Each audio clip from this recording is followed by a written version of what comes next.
Now, I probably should have released this video yesterday, but I didn't, so we're getting it today. The MLB schedules released on Monday at 6 p.m., and we have got a lot to talk about. We're going to talk about who has the easiest schedule, who has the hardest schedule, what team has the best chance to maybe go to the World Series based on their schedule, based on who they're going to be playing, why the teams in the Central have the easiest path of resistance, and why I'm just crazy excited for the 2020 Major League Baseball season. We got Pecota projections. We got a lot to talk about today. So as always, if you guys do enjoy this video, make sure to leave a like on it. That's the best way to show your support. Subscribe to the channel if you're new and you enjoy the content. Remember to get in the comments down below. Let me know who you think is going to win the 2020 World Series. My predictions are coming out this weekend, not today, but we will talk about a lot of possible predictions coming up. And remember, you can follow me on Twitter and Instagram at GiraffeNeckMarc. Links in the description. Going to be talking about baseball there all year long. So let's get started by talking about the MLB schedules. They were released at 6 p.m. on Monday night, and we saw a lot of different things. We saw what the opening games are going to be. We saw when every other team's opening day is going to be. Right now, the opening day for just baseball in general is going to be July 23rd. We have 2 games that day. We're getting it started with a really good matchup the first day, 7 o'clock on ESPN. You've got the New York Yankees going to Washington to play against the defending World Series champions, Washington Nationals.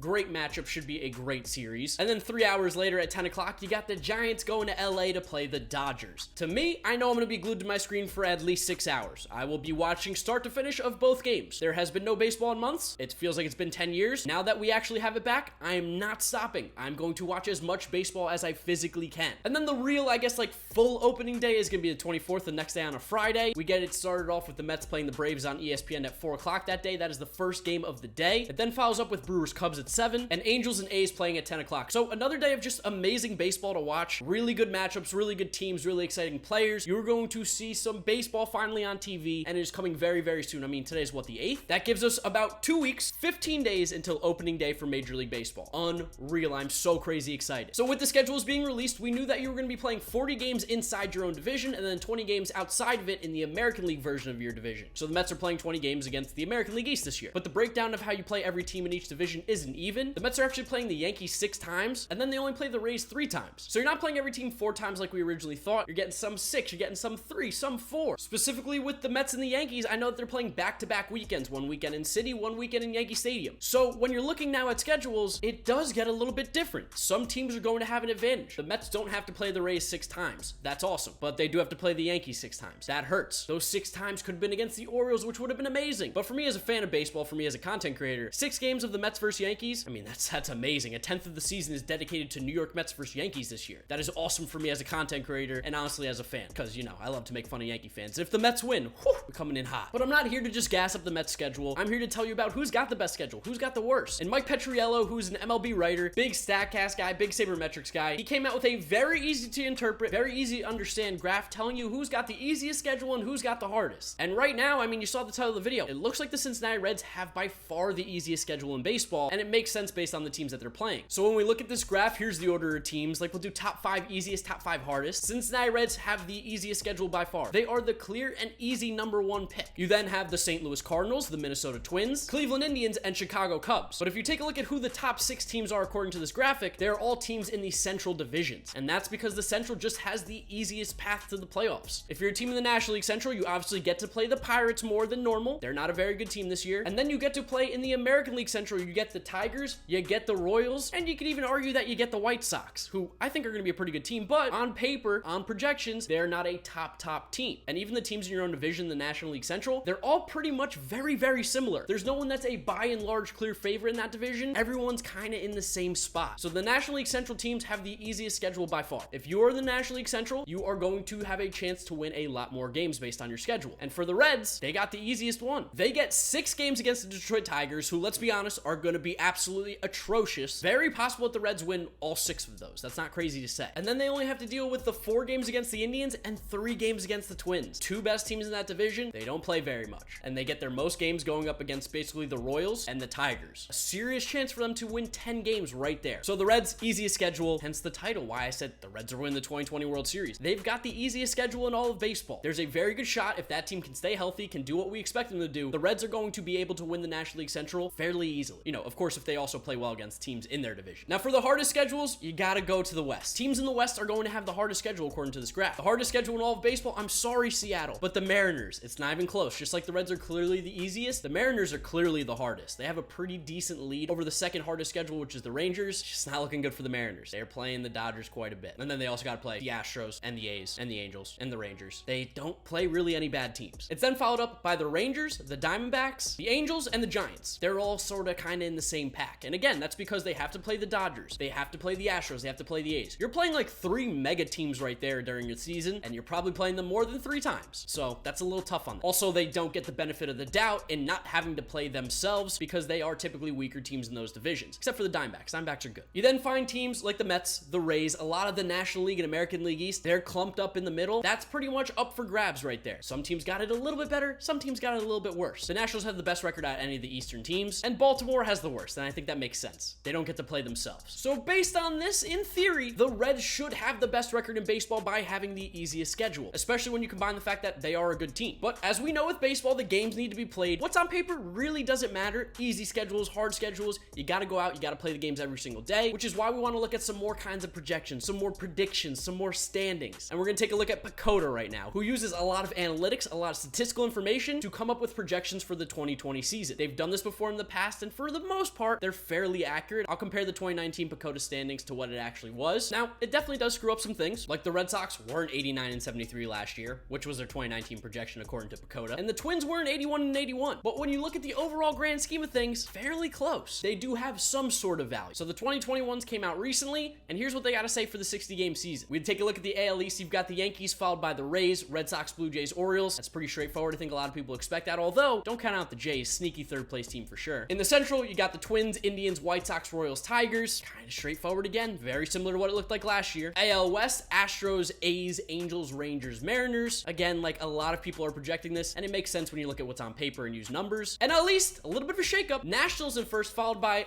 the New York Mets, then the Braves, who almost finished under 500. Phillies are a 4th place team, of course. That's obvious. If you know baseball, they're a 4th place team. And the Miami Marlins in 5th, only 1 game back of the Phillies. Watch out, Philly. Don't let the Marlins pass you. NL Central, Reds are in first, and that makes sense. Easy schedule, good team. Cubs, Cardinals, Brewers, Pirates. Surprised by the Cubs one there. A little bit weak to me. And then the NL West, no big surprises here. Dodgers, Diamondbacks, Padres, Rockies, and of course the Giants, who are liars and can't be trusted. So you have the division winners, the teams that would be making the playoffs according to Pecota. In the American League East, you got the Yankees winning. I already talked about that. But then the Rays and the Indians are going to be the wild card team. The A's miss out on the playoffs, which is an interesting pick. When I think about the 2 better teams, I tend to like the A's a little more than the Indians, but I guess in this short season, taking into account the schedules, the Indians do have an easier path to the playoffs, so it kind of does make sense. You can rationalize why they would be picked over the A's in this scenario. What's really interesting to me is that 1, the Tigers aren't the last place team, and then 2, you've got the Orioles winning 21 games. 21 games for the Orioles. That is so bad. Also worth noting that the Angels are only 0.2 games back of the A's in the Pecota projections. I don't think the Angels are nearly that good, but again, 60-game season, you never know. If Ohtani, Trout, Rendon, that's a pretty good 3 that can carry that team. In the National League, we went through division winners, wildcard teams, of course, we got the New York Mets, let's go. Big fan of Pecota, obviously. And then the other wildcard team, shockingly, not the Atlanta Braves, it's gonna be the Chicago Cubs, who I don't know where I stand with them. Like, on paper, they don't look great, but then they have a great offense, but the pitching is so weak. There's a lot of ups and downs with the Cubs, but Pecota thinks they're a playoff team. Do I agree with them? You'll have to find out this weekend, but it is interesting that Cubs are in 2nd place. Also, I think it's interesting that no team won less than 25 games in the National League. Looks like the bottom teams on the National League are stronger, while the American League has the tougher top-tier teams. A lot of interesting stuff here from Pecota. Like I said, it's not set in stone, but definitely something to look at, and hey, I need something to talk about here. Pecota's given me something. Now, none of these projections really mean anything. At the end of the day, like I said in this video, you have to go out, you have to perform, you have to be able to be healthy. There's a lot of things that can happen during the season that can change and alter what these projections are saying. But in theory, in a perfect world, if all the statistics are true and we get the outcomes that we expect in baseball based on these statistics and numbers and all this data, this is what Pecota is saying it's going to look like. It really means nothing, but it's always interesting to talk about. We love predictions. We love projections. That's part of what makes sports great. The hype up to the season. And right now, 2 weeks away, I'm just crazy hyped about baseball. I know you guys have been dying for the season predictions. They're coming this weekend, so make sure you keep an eye out for that. You know, click that sub button. You know, that bell icon. Click that so you don't miss out when it does come, because it's going to be coming in hot. End of the day, what do you really need to know? Apparently, the Reds have the easiest schedule. They have a very good chance to make the playoffs this year based on that, considering they're a good team. And the West, it's going to be a battle out there. I mean, even the East, even the Central, it's all going to be a battle. 60 games. It is a sprint this year, and I'm so excited I get to experience it. It is going to be a lot of fun to watch. So I'd love to know what you guys think about the 2020 schedule, the projected standings, anything baseball related. Let me know in the comment section down below how you're feeling. Remember, leave a like on the video if you did enjoy it. I told you to subscribe already, so I mean, do it again. Drop me a follow, Twitter, Instagram, Twitch. All the links to the socials are in the description down below. That's where we're gonna wrap up today's video. You guys know the drill from here on out. YouTube recommends you watch this video as well as this is my most recent upload, so click through those if you have not yet seen them. Thank you guys so much for watching, supporting the channel. Baseball is about 2 weeks away from being back. I'm crazy excited, and we have got some bangers lined up. Thank you guys for watching. I'll see you all tomorrow for another video. Bye!